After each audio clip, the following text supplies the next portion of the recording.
That's a gay-ass podcast. What? That's a gay-ass podcast. What? A really, really, really gay podcast that we call That's a Gay-Ass Podcast. That's a gay-ass name for a gay-ass podcast. Welcome back to That's a Gay-Ass Podcast, the podcast that asks, whose fault is it that you're gay? It is me, Eric Williams, and this week we have the 6'7", actor Timothy Hughes on the podcast. He made headlines when he snatched a Trump flag out of someone's hand during a performance of Frozen on Broadway. I first discovered Tim when he was in the original Broadway cast of Hadestown, looking like a snack. He's also been in the Greatest Showman film as the strong man. He was in Sweeney Todd. He was in Chaplin on Broadway, and he's done a lot more. He also just got engaged just like a few days ago to a Jew, if I might add. So enjoy this episode with Timothy Hughes. Tim goddamn Hughes is on That's a Gay-Ass Podcast. And Tim, I'm a controversial gay journalist, so I'm going to ask you a very controversial question. The Greatest Showman was the best-selling album of 2018. Tim, did you see any of that coin? Were you able to buy your Fire Island home? Tell the girls what they need to know. Oh my God. Okay, truth be told, no. Didn't see a coin of the album. Fuck. I know. We sang for the auditions. We sang on the movie, but they had, do you remember all the videos of, yes, all of those voices? Like most of the people didn't make the movie, but they did make the album. So they all made a lot of money off that album, not in the movie. And yet you were in the movie and did not make the album money. Unless you had like a solo, so if you like came into just to record your solo on the album, like my buddy Daniel Everidge played Lord of Leeds. He sings one line in "Come Alive," and he's made bank from that album. Okay, don't give me dollars, don't give me numbers, but would I be gagged if I heard the actual number? Yes, I think so. I was gagged. Tim, Yeah. Then let's get into fantasy life. If you were to have made...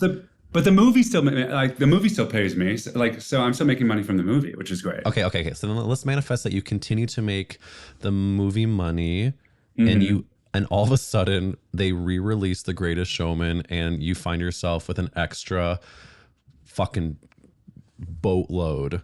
What is Timothy Hughes spending his new check on? Is it real estate? Are you buying a Balenciaga kitchen, which is just all the appliances made out of Balenciaga fabric? I was going to say, I don't know a Balenciaga kitchen. I'm just trying to really roll with the fantasy here. I think definitely real estate. I do already own, which is an accomplishment. Tell me more. Where does she own? In Manhattan, 2-bedroom. Tim, Mazel Tov. Thank you. And I actually think with like a re-release of that movie or another feature film that like pays a lot in residuals, we would do big renovations on the lake house. You have a lake house? Mm-hmm. And is this a lake house that is within driving distance of New York City that you go to when you need to just get away, take off your shirt, and take photos with trees in the background? Yes, put on your Speedo and take pictures. Well, that's a great visual for many reasons. But before I get into like the official podcast question, you brought up a couple of things that are important to me. Number one, yes, you said we, meaning you and your man. And I've done very important research. Your man has the last name of Cohen. Now he is a Jewess. Is this correct? He is. Yes, he is. Tell me, have you always been into nice Jewish boys, or is this your first? This is my first. Again, Mazel. Yeah. How long have you guys been together? About 3 years. Okay. And if I were to ask you how you two met, is it a triggering question? Are you okay to answer? No, not a triggering question at all. A lovely question. So He works for the California Center, and the amazing charity that works to support, feed, and house homeless LGBTQ youth. Most people know it as the charity that B. Arthur gave her money to. I'm Shout sure out. that, yeah, shout out B. Hey B. Thanks. Thank you.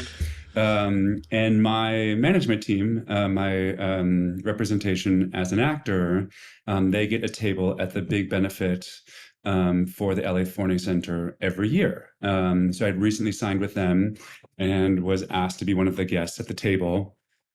Show up to this like fancy, beautiful night at Cipriani's Wall Street, and the person checking me in was my now boyfriend, with like binders of people coming, and I was like, "Who's that?"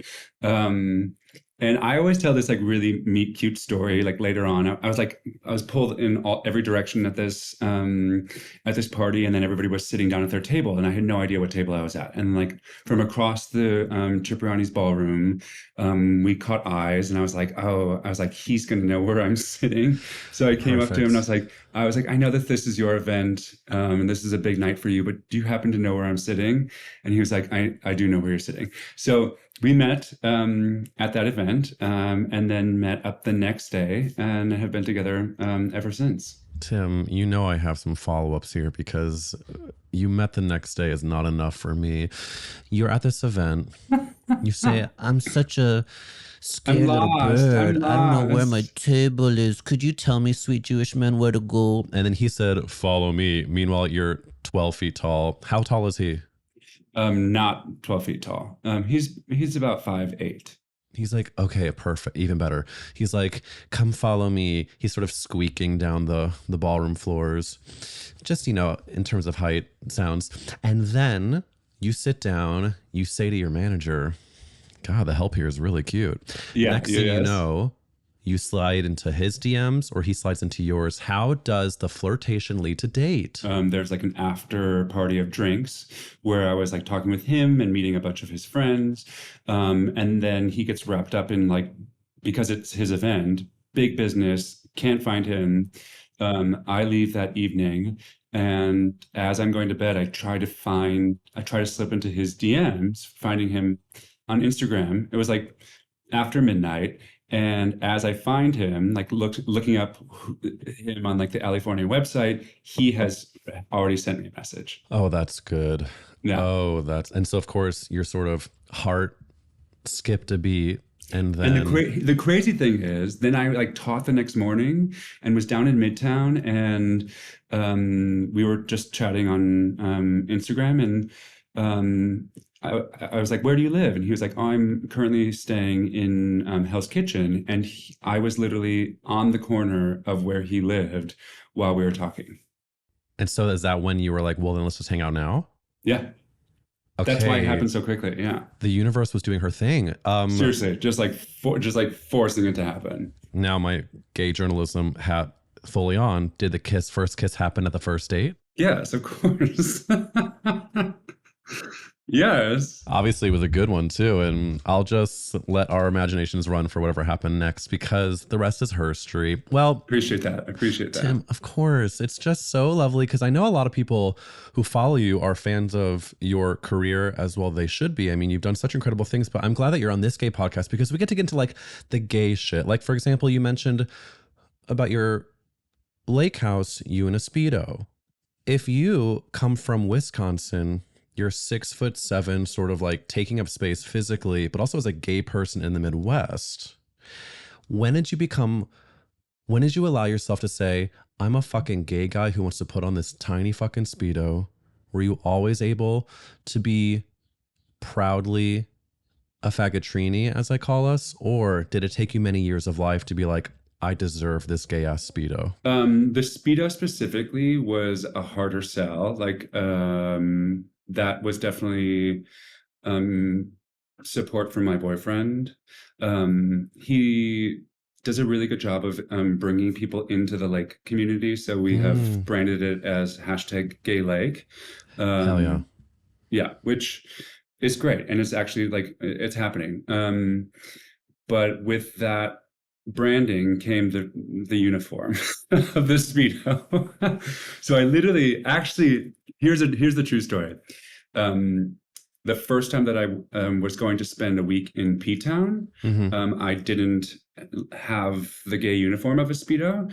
And I went, and my boyfriend was like, you have to have one for P-Town. And I was like, I have to have one? Like, why can't I just wear like my like Hercules little like booty shorts swimsuit? And he was like, no, you have to have one. I think you should have one. So I went into one of those like overpriced Chelsea boutique stores. Oh, God. I know, which that guy like randomly, he still, he like must live in my neighborhood or something. He sees me all the time. But I bought my first Speedo there, and then I just became hooked. Now I love them. That's why I kind of identify with the same thing, because the first time you wear it is the hardest, because it's like you don't know how you're going to feel in it, how if people are going to be staring at you. But then once you put it on, it's sort of like it takes away the mystery and the danger of it, and it just feels pretty fucking freeing. For sure. Now, going back to the Midwest, and like my mother has a hot tub in the backyard in Wisconsin, like wearing the Speedo into the hot tub still is like a delicate dance of, you know, I'm not like full on comfortable with that all the time, but that's okay. It's like, it's, as adults, I feel like we have to have this interesting balance of like being our full gay ass selves, but then when we're back in Wisconsin with our families, with our straight families, like there is a dance. The gay uniform doesn't always have to be the Wisconsin uniform, and we just have to learn to figure out like what that balance is. But since we are bringing up the Midwest, Tim Hughes, I'm going to ask you the famous gay ass podcast question, which is, whose fault is it that you're gay? Who do we blame, babe? To be honest, I blame, tell me if you've gotten this one before, JFK Jr. Every fucking week, another person comes in here and says JFK Jr. No, what the fuck are you talking about? I just remember the JFK Jr. People magazine cover. Like my mother was definitely getting People magazine. I think still does. And that cover was influential in my Sexiest life. Man alive. Yeah. And I remember like strategically, I like strategically kept it at the top of the magazines next to the couch for a very, very long time. Yeah. Just to have it in your field of vision. Yeah. Cause I didn't know what I didn't know what this feeling was, but it was, I do blame him. I do blame him. Is it, I mean, it's a great answer. Is it his preppiness that spoke to your hunger for JFK Jr.? Was it the beautiful head of hair? Was it a man in a suit that you wanted to unbutton the white chemise? What was it about JFK Jr. himself that made you so soaking? I think it was like a combination of all of those beautiful details that you point out. Yeah. I think it was like the fanciness of the hair, like it just was like the full head of hair. It was like the beauty, that beautiful balance of being handsome, but also beautiful. Pretty. It was the pretty boy. No, I totally get that. You know what's so funny is that when you first brought this man up, I of course know that he is beautiful, but my first memory is a Jewish one, duh, because I was at Jewish sleepaway camp and he died while I was there. And my mom, I just remember thinking it was so Jewish mother of her. I get back from camp and she was like, Eric, I didn't want to tell you this, but JFK Jr. died while you were gone. And I was like, by the way, she's not from New York, but that's my voice for her. And she was like, I didn't want to tell you, but JFK Jr. did die. And I was like, oh. And she was like, yeah, I didn't want to upset you while you were at Camp Sabra in the Lake of the Ozarks. And I was like, thank you so much for protecting my emotional health. This feels like it's more for you. But like, right. I feel like whenever a Kennedy dies, our mothers are the most affected. Well, until it was JFK Jr. Right. And then it was you.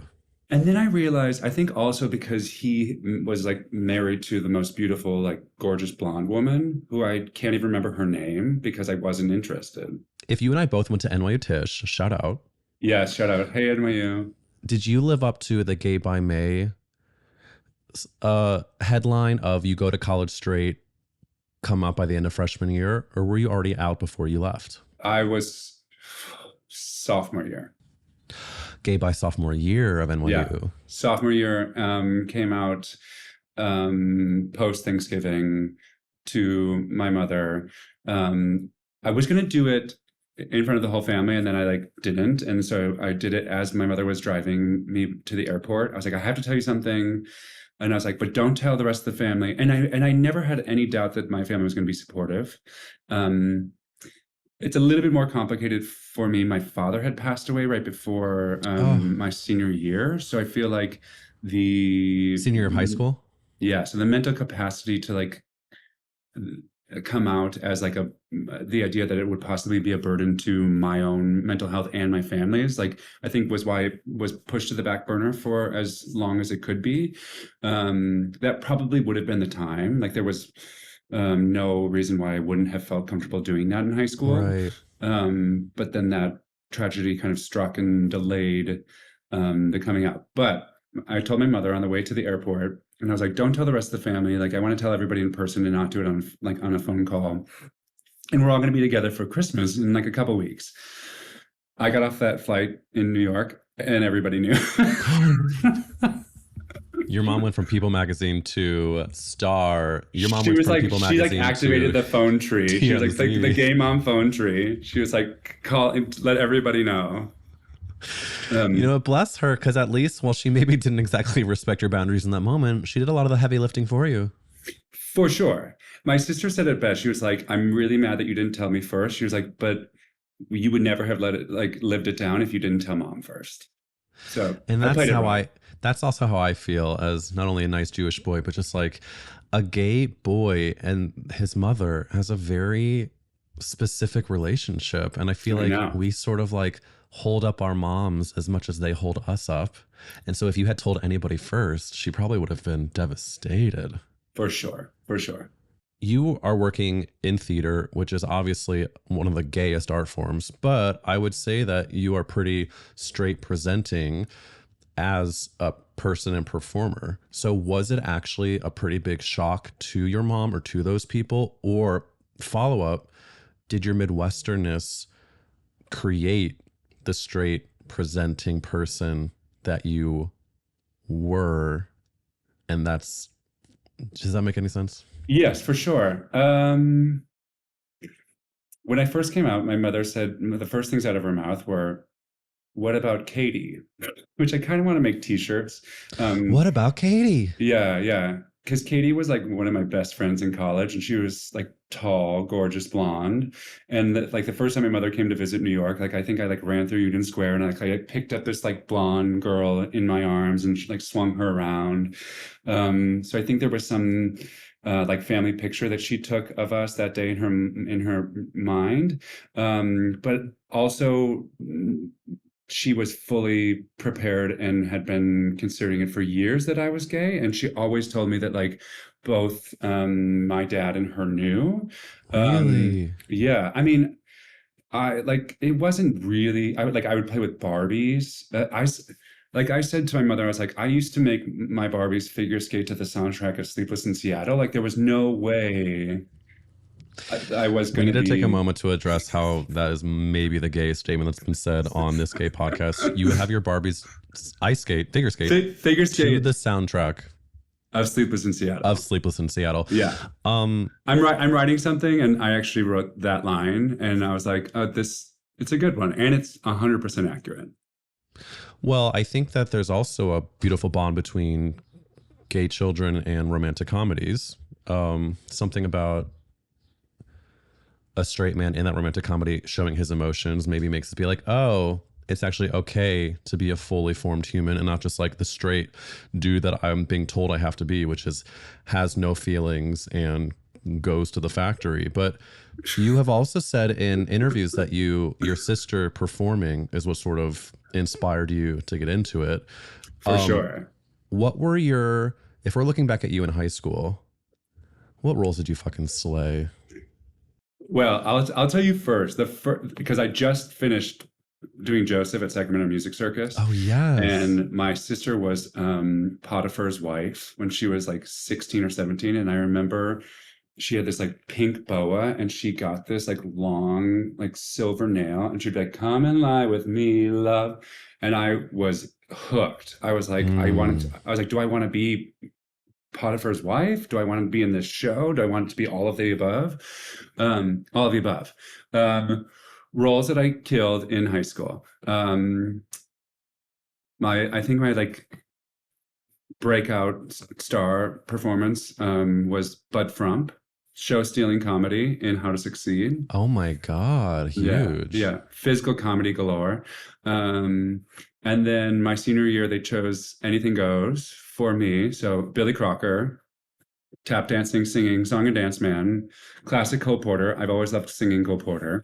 Those are my two. Was the dancing, how did the dancing come to be? Because it's not like a natural, yeah, you're a guy that, I know that you played basketball because how could you not? But like, when did you find the time to learn how to dance? I was always like putting on performances in my basement. There would be like a big pile of costume clothing, and I would find like I grew up with a lot of girls on the block, not J-Lo, but like actual girls on the block.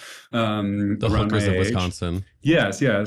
And I would cast them in all supporting parts, and I would give myself the lead role of like every Disney performance that I could. I remember my friend Kate still tells me, she was like, one time you complimented me on my solo, because I allowed her to do the opening for Lion King, and she did like a Circle of Life dance.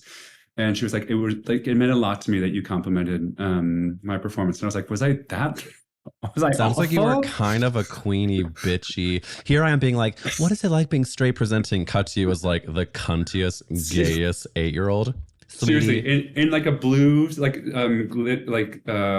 bedazzled skirt as like the genie in Aladdin, and like playing both roles. Like I was doing it all. So there, yes, certain times, maybe straight presenting. Like I think I know, and because it was my sister and then 2 brothers than me. Like I know how to code switch in that sense, and that's been part of how I've had certain levels of success as an actor, because code switching is also acting. But I think as far as like being myself and feeling comfortable with it, I've always been pretty consistent in who I am when I'm not, like, as the default personality. Yeah. Well, it sounds like clearly you grew up in a environment where your parents made it okay to figure skate your Barbies, to Sleepless in Seattle, to do your productions.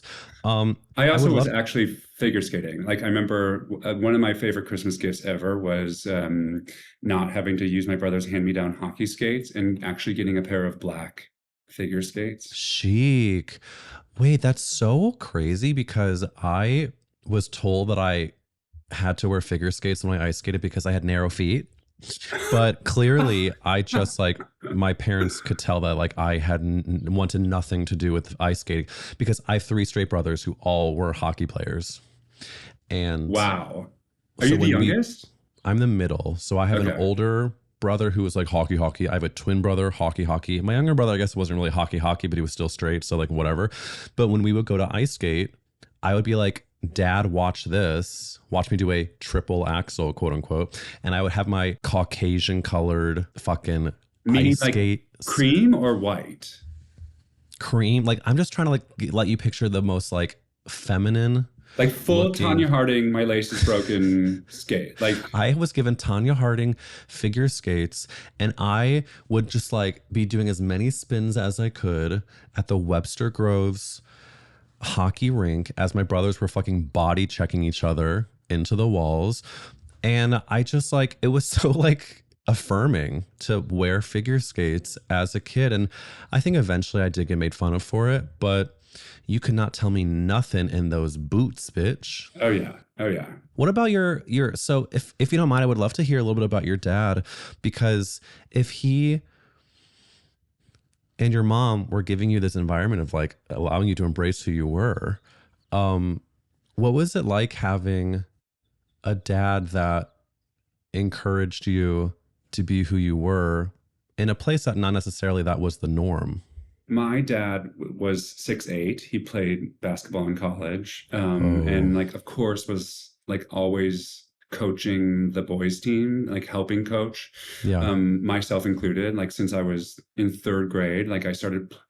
He and another dad who played in college together both had sons at the same age, so started a team, and then I grew up playing with them and playing way too intensely for any third grader, in my opinion.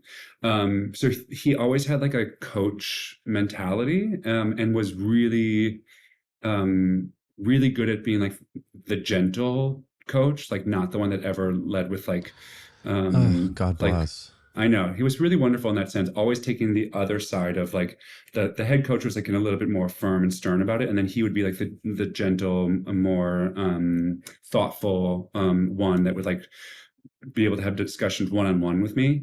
So when I was not wanting to play sports anymore, I think my dad was a little bit caught off guard with not being able to like fulfill his coaching duties, his like fatherly coaching duties. And my junior year, the last show that my father saw me in was I played Oberon in A Midsummer Night's Dream. And we were doing this like wild, like I dyed my hair like red, and it was like I would come out to James Brown music, and we had a wonderful director, who Mr. Tommy Lewick, who directed a lot of the productions at my public high school. And my dad would come after work, and he would come and sit in the theater and study Shakespeare. He would study like what I was doing, and I would see his glasses. Like I would see like the reflection of like this 6'8" man being the only one in the audience, sitting there and studying what I was doing and what my passion now was, so that he could have those coach-like conversations with me, so that he still could feel like actively participating in my life. Because I was the youngest, like that was also the time when I was the only one left in the house. So like he had the time to really focus on that, and then create a lot of like one-on-one moments. And he'd be like, now that guy playing Puck, he's really good, right? And I was like, he's very good. Yeah, he's really, and he's like, he's really, what he's doing here is really funny and unique. And it was such a beautiful role model to see a man kind of be like out of his element, as far as the like athletic coach history that he was like so ingrained in for most of his life. Step out of that comfort zone and really embrace me as who I am and what I wanted to do, and then also like go the extra mile to figure out and learn for himself what that meant for how he was going to participate in that. It was beautiful. I mean, it's like, I was robbed of that because that like months later he passed away. But it is how I like in that spirit, like I always want to continue to learn from that beautiful example. It's such a beautiful, I mean, when you said you would see the reflection from his glasses in the audience, I'm so there with you. And I think that what to me feels so meaningful is that a man who had no experience or knowledge humbled himself so that his son could feel affirmed, and seen. And that is an incredible dad. And I'm just like, whenever I hear stories like that, it makes me so grateful for parents like that, because I think that especially when you are a gay kid, it is very easy to feel singled out and alone and like the freak of the family. And I very much, you know, one of my stories I tell now is that I have the opposite story as you. My mother is 4'11". My dad is 5'7". I'm 6'2". My twin brother is 5'4". I mean, I was the freak. Wow. And I was not only the freak height wise, but theater wise, gay wise. And so my parents, of course, did many things to make me feel seen, but I also did feel like a huge freak. And so when I hear that story, it's just like, it goes so much further than just he was learning about Shakespeare. Right. It's actually that he was like telling his son that his interests and passions meant something to him, and not just to, the world, but to your dad. So I'm so grateful that you told that story, because I know it must be so many mixed emotions to think back on that. But I really just so appreciate your openness there. And I think it's also really inspiring to see that you come from this family of athletes and of people who clearly supported you in a way that you have grown this career that's pretty fucking nuts. I mean, if we go into some of your credits, if you don't mind, you of course did The Greatest Showman. For anybody who doesn't know Tim, he played the strong man in the film. You recently were in Sweeney Todd on Broadway with Josh Groban, Annalie Ashford, God bless. First concert I ever saw was with my mother, Josh Groban. Shout out. You did. Was the concert at like 5 p.m.? It was at, speaking of hockey, it was at the like hockey arena in St. Louis, Missouri, where I'm from. And I just remember being so happy because I could sit down the whole time, because I was so worried that all the concert videos I had seen, people were always like jumping. And I was like, no one's like jumping to "You Raised Me Up." So it was very like, I was like, is he gonna sing Per Te? Literally, I was like the Italian aria. Anywho, you did Frozen on Broadway. You were, of course, Hadestown original cast. Broadway debut in Chaplin. But before I get into the Broadway of it all, you were also Frankenstein's monster and Young Frankenstein in the St. Louis Muni. I was, yeah. Anytime I have a delicious man on this podcast who did shows at the Muni, what was your experience as a gay man at St. Louis, and were you hooking up with the ensemble members of Young Frankenstein? That was my second time. Oh no, that was my third time in St. Louis, actually. So you were sort of big man on campus. Oh yeah, oh yeah, what campus? Webster, like drag us. No, because I did St. Louis rep first. Oh, I did cabaret there, and of course, like the crew works at Webster. And then I did Addams Family at the Muni, and then I did Young Frankenstein. But I originally did Young Frankenstein at Maine State Music Theater, and it was one of those crazy things where I was coming from a different contract, so I was like a week late. So I was learning, because the big thing was like in the original Young Frankenstein, Schuler, Hensley, like once we get to the putting on the Ritz dance, he like, fakes his way off stage, and then they do like a lot of like shadow puppet work, and it's another ensemble member who is like blasted onto a screen actually doing all the dancing. But my like claim to fame in this role was I'm going to do all the actual tapping. So yeah, right, exactly. So I had been sent the put on the Ritz choreography before this first contract, and they would have me on these like 7-inch platform shoes for the role, and then when I would dance, I would just wear my regular tap shoes. But I had to learn the whole show so quickly, because when I got there, the director had, I think, lost his mother, so he was leaving. So we learned it all in one day. Like we worked together for one day, and on the lunch break, I was reviewing the choreography in those big shoes, and he was like, "Can you do that number in those shoes?" And I said, "No, absolutely not." And he was like, "Well, you're doing it now." And I was like, "Well, do you want me to make all the sounds, or do you want me to do this number in those shoes?" And he was like, "I would love for you to do the number in those shoes." So that became like my claim to fame. And then I did it at the Muni, and they put these on these like 7-inch platform shoes. They put these huge taps.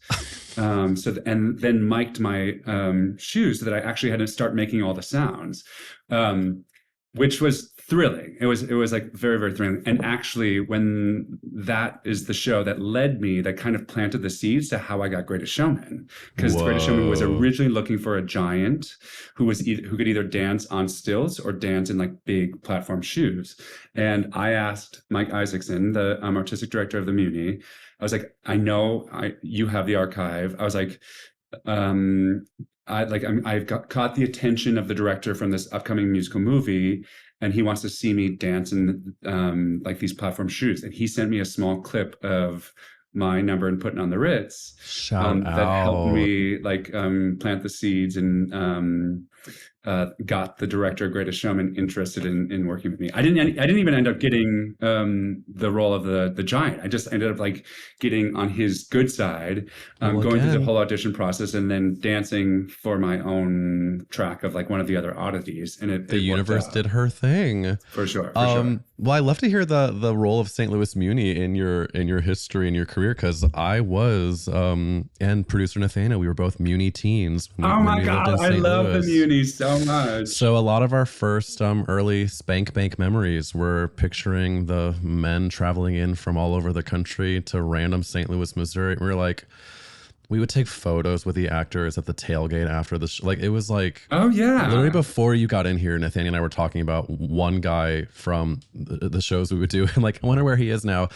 We had crusty hard towels because of our memories. Anywho, that's not what you were wanting to hear about the Muni, but that's what happened. That's just my story. And I'm sticking to it. Emphasis on sticky. So,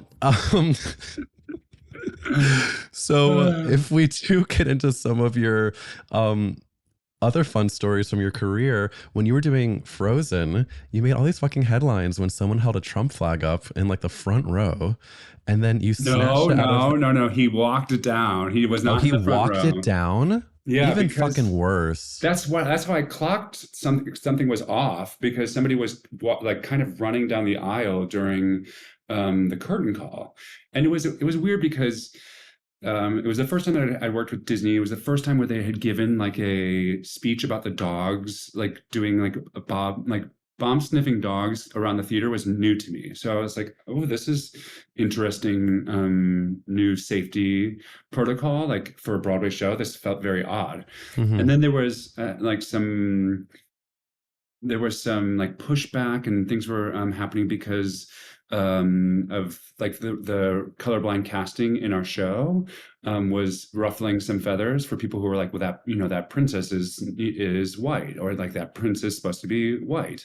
So there was already like my guard was up from that week, because I was like, oh, this was the temperature was a little bit higher at the theater to begin with. And then I see somebody like running down the aisle. So like I clocked danger before he came down. He was like, I think he like got like a balcony TKTS. He did not pay for the front row, and then stood up at the end. No way. He came running down. That motherfucker went down the mezzanine stairs, took his stupid Trump flag, waved it in your faces, and then this 6'7" man. What was your costume? What would you call that? It was a hidden folk. You're wearing your hidden folk costume. It makes headlines, and I'm assuming this was the lead up to the 2016 election. Is that or was it after he'd been elected? No, it was after. I think it said re-elect Trump 2020. Oh, I think it was in 2018. I see. To me, what's so funny, and by funny I mean so embarrassing about the whole story, is that people consistently who get angry when you cast a black person in a role that was in an animated film, a white person. I'm just like, it's animated, A of all, B of all. Yeah, it's a mermaid. You care so much about this mermaid.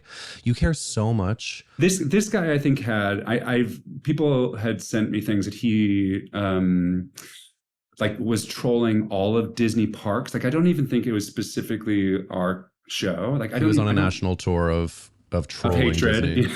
Yeah. I don't really know what it was, because if it was really a political like motivation, then why you couldn't get a ticket to Hamilton? Like, why would you come to our show? Like, yeah, exactly. There's a lot of more shows to make a bigger. Well, I hope he's doing horribly, and I'm grateful. I'm assuming he is. I'm sure he is too, and I'm grateful to you for taking that moment. It was fabric work. It was like, it was all on the wrist. It was like, and you could do it again if you needed to. I know how to work fabric. Sweetie, don't get it twisted. You also know how to work tights, because you played Buddy the Elf in Elf the Musical. I did. I played Buddy the Elf as well. Where? And I did the tour in 2014. Oh my God, and that's again amazing. in 2018. And I think it only makes sense then we should both put the costume on and kiss. Okay, yeah, that makes sense. I think Are you that's what cool that's- if we photograph it, or should we just keep it between you and me? I think we can photograph it. I think, Okay. yeah. And then For we'll do the- it as a fundraiser. For California Center. Whatever, girl, whatever you want. Yeah. In addition to that question I just asked, I would love to get into some Broadway hot takes. Are you cool if I ask you some Broadway hot take questions? Yeah, love it. Timothy Hughes. Yes. Have you ever left a show at intermission? No. I did leave a show that didn't have an intermission. That bad, huh? That was my first time ever. Yes. How long Yeah. ago was it? I don't want to know the show because I want to protect your safety, but how long ago? Recently. Yes. Even better. Oh my So God. I won't dare say it, but I've never left a show at intermission because I always think there's something to celebrate. And I also think like some of the best stories are like some of the worst shows that I've seen. Totally. Like I remember when I saw Wonderland. Did you see Wonderland? I did not. It was like a collective experience for people who survived being at that show. Oh, it's like for trauma both bonding? acts. Yeah. And Act Two really went off the rails in such a wild way that like the audience got the giggles at the show. Like they literally like Because they were laughing. like, we're watching. We can't believe we're watching what's happening. We can't believe we're still here, and we can't believe what's happening on stage. And it was a bonding experience for anybody who survived. Well, Wonderland. that's like beautiful theater lore when you can say that you were at the show that closed after 4.5 performances because it was sort of universally agreed that it was shocking that it got to Broadway. Yeah. Now I'm trying to think if there's any shows like that I was shocked that I was able to see. I mean, nothing shocks me anymore about what makes it to Broadway. Yeah, well, speaking of, are you also pissed that Variety is doing Actors on Actors for the first time with Broadway stars, and they did not pair Patti LuPone with Nicole Scherzinger? Who was paired? Patti is with George Clooney, the famous Broadway actor. Yeah, that's a no. The other one they did not do is Robin Herder paired with Megan Hilty to give us a Smash callback. But listen, I'm very happy Variety is doing Actors on Actors for Broadway. God, thank God. God bless. But Wait, I haven't seen these yet. the news broke all of like 4 hours ago on the day we're recording this. So like, I'm really, making. Oh my God, this is fresh tea. Yeah, this is very fresh tea. So Okay, yeah. The Jake Gyllenhaal, George Clooney, you like Kieran Culkin. No. These are not Broadway people. Exactly. But that's like a Broadway hot take then. Do you feel any sort of resentment that they are not casting the Sutton Fosters that they used to and they're more relying on stunt casting? Or do you find that it is a necessary way to keep the commercial Broadway world alive? I find it incredibly frustrating at times, and a very slippery slope, that they're relying on a TV or movie star's name to sell a show instead of focusing on the actual show itself and the creation of something really wonderful. Totally. It always comes back to me to Fran Liowitz for me. Like Fran Liowitz did that. You remember Pretend It's a City? This series that she did on Netflix. Oh yeah. Well, originally that was like a 2002 like documentary where she sits down with Martin Scorsese called Public Speaking. Oh. And they're talking about how the AIDS epidemic was so awful for all of the creatives across ballet and opera and musical theater specifically. And she was like, one of the things that they don't really talk about is like we also lost a really intelligent audience. We lost people who knew when that actor was having an off night or when that ballerina wasn't on their leg. And ever since then, it's been kind of like a simplifying, dumbing down of what we do and what we produce. Damn. Which I think still is a lot of what we see produced on Broadway. And I do think that the casting of certain named celebrities in, let's say, Othello, no shade to their performances, I haven't seen it, but like when did we become a theatrical world that needed a name above William Shakespeare and like a Right. name above Othello to sell this ticket? Like That's a great point. that shouldn't be the case. Like that is a masterpiece of a show. 100%. Can I also just echo, like, it's so often that when we do talk about the people we lost to the AIDS crisis, when it comes to creativity, we often think about the artists themselves, but we oftentimes don't talk about the audience. And I think that that's I'm glad that you brought that up and that conversation between Fran and Marty, because we did lose on every single facet of culture a group of people who not only created, but also championed true, unique stories and performances. I mean, I was saying to Nathanael before we recorded that what frustrates me about Broadway right now is that Oh Mary is a fluke and it's not the rule. You know, to me, the rule should be, let's champion these fucking genius voices who are not George Clooney. And by the way, no shade to George Clooney. God bless. Like, make your tequila, do your 8 shows a week. Love that for us. But like, that's the exception that Cola Scola has to smash hit. Like, Right. It should be, to me, a no-brainer that we're constantly looking for the exciting voices and not just looking for the agent who has a client who is a household name that will do Othello. So I completely co-sign that. I also think it's a product, like a byproduct of social media and like the instant gratification world that we live in.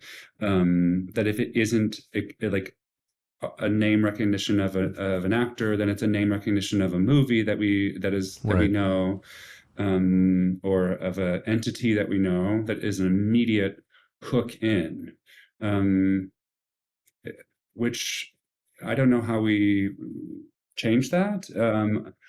It'll be interesting. Yeah, because I think you're right. Oh Mary is kind of is like a prime example of something that just was absolutely fantastic and rooted in like crazy wild like downtown theater. Yes. That made it big. Like, when's the last time we saw that happen? If it doesn't make the entire, industry want to focus on exciting voices, it at least inspires one producer, 2 producers. Like, it's a long game situation. But speaking of long, unfortunately, I have to get towards the end of this gay ass interview. And before I ask you the final podcast question, Tim, Yes. something that I know you're asked about often, that I've of course mentioned your height. I've mentioned how hot you are just because it's something I've had to sort of do in my own personal constitution. But if someone was out at a bar and you're just like tired of like anybody giving you oh whoa, how's the air up there? You're so tall, whatever. What is a way someone can actually tell you that you're hot, that you actually enjoy? I get on my little step stool. I'm at the bar. I say, Tim, blank, blank, blank, blank, blank, blank, blank, blank, blank, blank.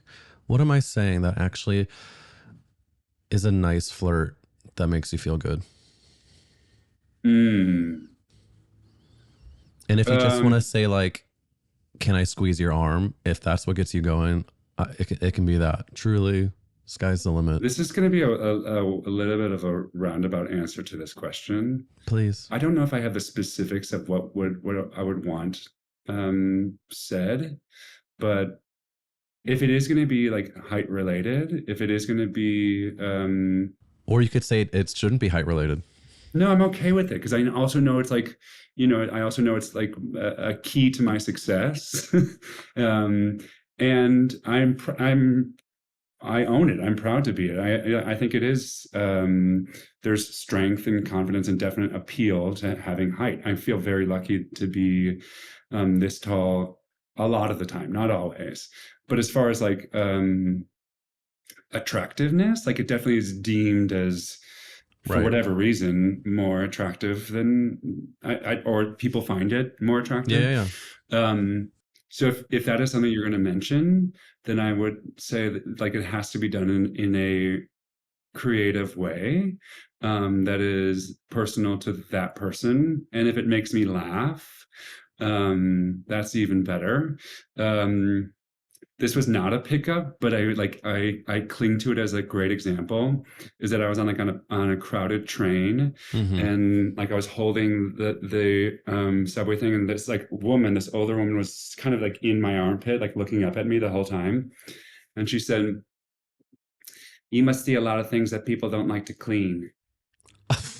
And I was like, "What?" And she's like, "I'm gonna go home and clean the top of my fridge for you." And I laughed so hard. And I was like, I do see a lot of things that people don't like to clean. Well, I'm going to go fucking clean my fridge, and then I'm going to sit up there and send you a video. Then, yeah, that's going to really get me going. But I think that's like, those are the qualities that I would look for. And I would like the pickup line version of that. Well, hey, I'm sure the old lady was really fucking hot, and so hot. We're actually dating. Yeah, if you felt anything in your loins, I support that. Well, you're so game for all of my insane questions today, Tim, and I'm so grateful people to not? you. I mean, they should be. I agree. Yeah. Thank you. Not all are, but you certainly have been. And so that leads me to the final Gay Ass Podcast question, Tim, which is, if the world was ending, you could only save one character actress, who would you save? Olivia Colman. I think there's a lot we still need to see from her. I agree. And you know what? Olivia has been given so many roles and so much respect, but whenever we get like a Jean Smart and Hacks moment for Olivia Colman, we will be happy. We will be complete. Also, like, how are we going to get Olivia Colman into like the Broadway world, or let's say the musical world? We got to find a way. Drowsy Chaperone revival. She's the man in the chair. Yeah, exactly. She's doing Glenn Close drag as a man in chair. That is a good idea. I think we just went into producing. Yeah, that is a celebrity name that is worth. Olivia Colman is man in chair. Worth using. Perfect. Tim, thank you so much for your genius answers, for your sexiness, for your Broadway lore. Will you please tell the listeners where they can follow you, and if there's anything you would like to plug at all? Yeah, you can follow me at Timothy R. Hughes on Instagram. If you ever want to come dance with me, I still run my program called Performers Puzzle, which we dance live on Sunday nights, but you can take the class whenever you want, and from wherever, because I do it live in New York and broadcast it via Zoom. Hell yeah. Yeah, that's it for now. So we will link Thank all you of so much that for in having the me. description. Thank you for coming on, and I will see you in our Buddy the Elf tights. At the lake, at the gay lakes. We'll have Speedos on underneath, and then we can turn it into like a Hanukkah Christmas card, because if we're going to be kissing Alice, we might as well use it for both holidays. Thank you for seeing my Hanukkah heritage as well. You really are an ally. Shalom to you and yours. Maybe I'll bring my Hanukkah PJs, and I can wear those, and you can wear. And I'll show you my cut cock. That was a joke. Okay, we are. Change the rating of this podcast. We might cut that out, but I wanted to keep it in just in case. All right. God bless you. I'll see you at the Hanukkah bush. Yes. Where's that? Is it burning? Thanks for listening to That's a Gay Ass Podcast. I'm so grateful y'all are here. And if you enjoyed the interview with the 6'7" Tim Hughes, leave a review on Apple Podcasts or Spotify. Or if you're watching on YouTube, drop a comment to let me know that you were here. If you would like more bonus content, go to Substack. There's an incredible, a very horny episode that's with one of my biggest Twitter crushes. Twitter crushes is hard to say. Twitter crushes. Patrick, pat my buns. And the pits are pitting is all I'm going to say. There's also Confession Hole there, my Glory Hole talk show. And it's all happening, Judies. I love you so much. Stay gay. Bye. You've been listening to That's a Gay Ass Podcast, hosted by me, Eric Williams. If you want to see and hear more, make sure you subscribe to us on Instagram, TikTok, YouTube, Spotify, Apple Music, or Patreon at Gay Ass Podcast. That's a Gay Ass Podcast is executive produced by Eric Williams and produced by Nathanael McClure. We'll see you next week.